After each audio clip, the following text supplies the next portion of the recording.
Lesson 10, Resource 2, a visual way of looking at the flip rule.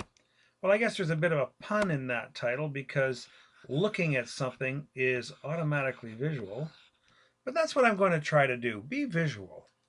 The flip rule says that when multiplying or dividing an equation by a negative number, flip the inequation symbol. For example, if I have negative 3x is equal to 6, let's say less than or equal to 6.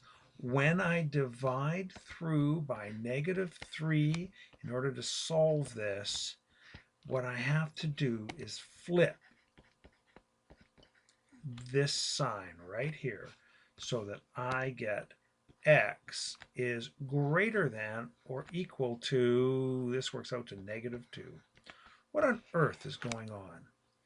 Well, what I'd like you to do is recall, or at least perhaps I could say to you, that multiplication by negative numbers causes a certain thing to happen. Here's a number line heading off to the right in a positive direction and heading off to the left in a negative direction. Let me plot the number 2 by drawing an arrow from 0 going out to 2. This arrow represents 2, starting at 0 and going up. Let me plot the number 3 as well. In this case, we start at 0 and I have an arrow going up.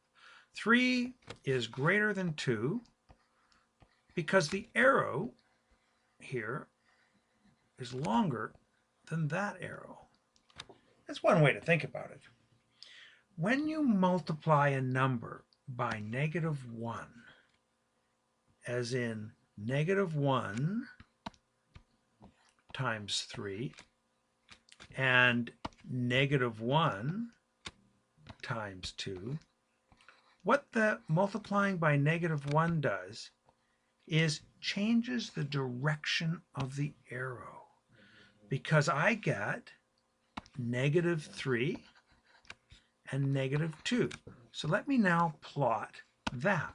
Here's negative 2, and here is negative 3. Which of these is greater? The answer is negative 2 is greater than negative 3.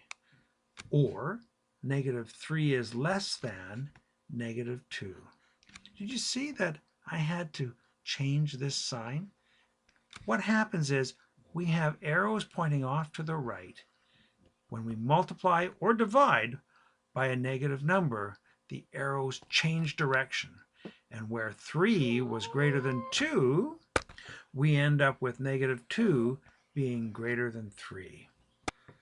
I hope that is of some help.